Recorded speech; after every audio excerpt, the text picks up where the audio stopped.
You have probably heard that sitting is the new smoking, but here's the part that they don't tell you. By the time your back actually starts to hurt, the structural damage to your spine may already be done. If you spend more than 6 hours a day in a chair, your body is literally reshaping itself in a way that is shortening your life. When you sit, your glutes, that is the muscles found in the butt, they turn off.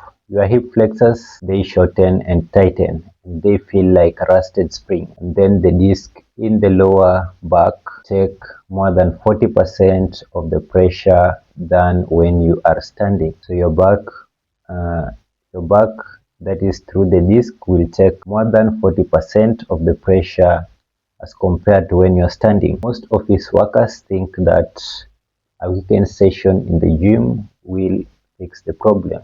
But it doesn't. It doesn't. You can't run out of a sedentary 40-hour work week unless you know exactly how to reset your nervous system. Today I'm going to show you the silent way sitting is breaking your body and the 3-minute habit that can reverse the damage. So number one, we have gluteal amnesia or the dead bat syndrome. So when you sit for hours, your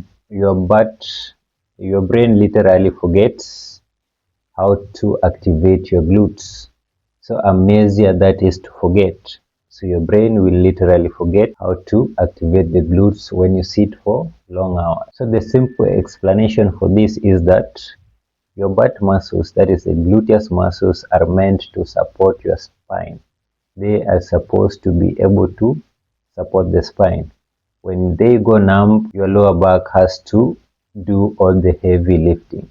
So when you sit down for a long time, your glutes will go numb, and then your lower back has to do all the heavy lifting. Remember, it is the weight distribution as it goes down to the legs. So practical advice is that you can squeeze your glutes for 10 seconds every time you take a phone call, or every 15 minutes you can do some gluteal squeezes. This will be able to help your glutes remain active and will prevent numbness. Then number two we have the hip flexor shortening. So sitting will keep your hips in a flexed position. So for example, if you sit, your hips will be in a flexed position, in a 90-degree flexion position. So this will cause the psoas muscle to shrink and tighten. The psoas muscle is one of the prime movers, one of the muscles that is responsible for your hip flexion, that is the bending of your hip. So the explanation here is that tight hips will pull your pelvis forward.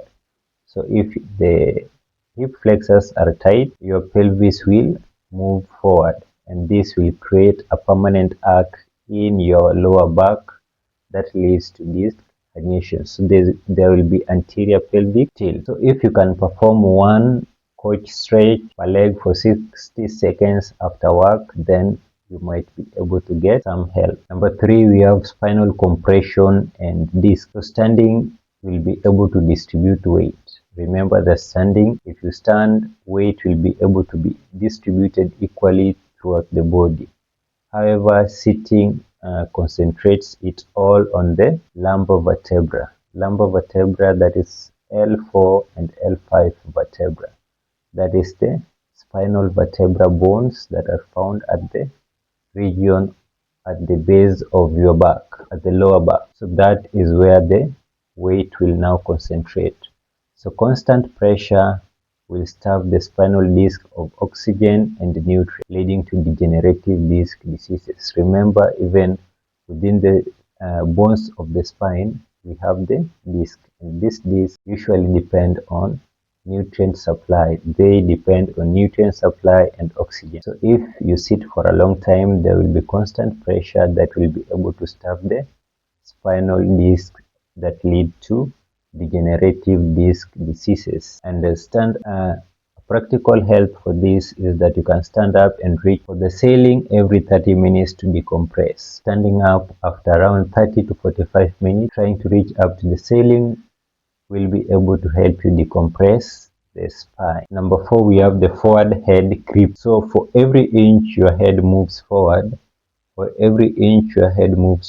example, if you are doing clerical work, that is, if you're typing, as it moves forwards towards the screen, it adds around 10 pounds of the weight to the neck muscles. So the neck muscles, they take around 10 pounds of the weight as you move forwards. Remember, there is a shift in the weight distribution as your neck moves forward. So a simple explanation for this is that it will lead to tension headaches and a text neck, or a text neck that can permanently alter your cervical curvature. Remember, there's that normal cervical alignment.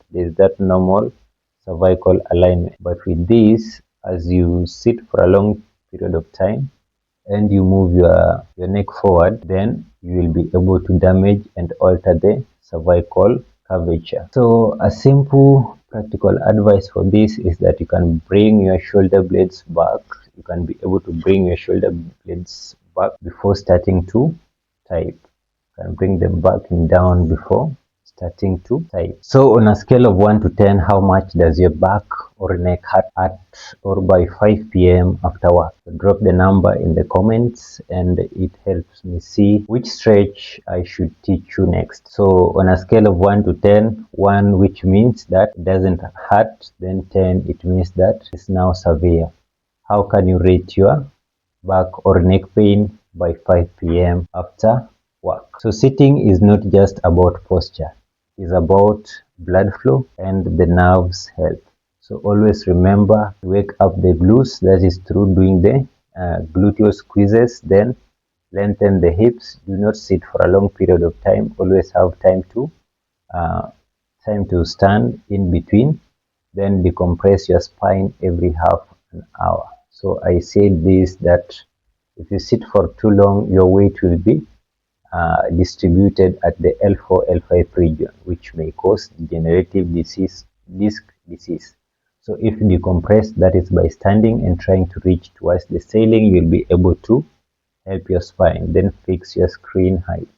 The screen height should be always at the eye level. So always do that. So your future self will be able to thank you if you do all the guidelines that I have showed you today.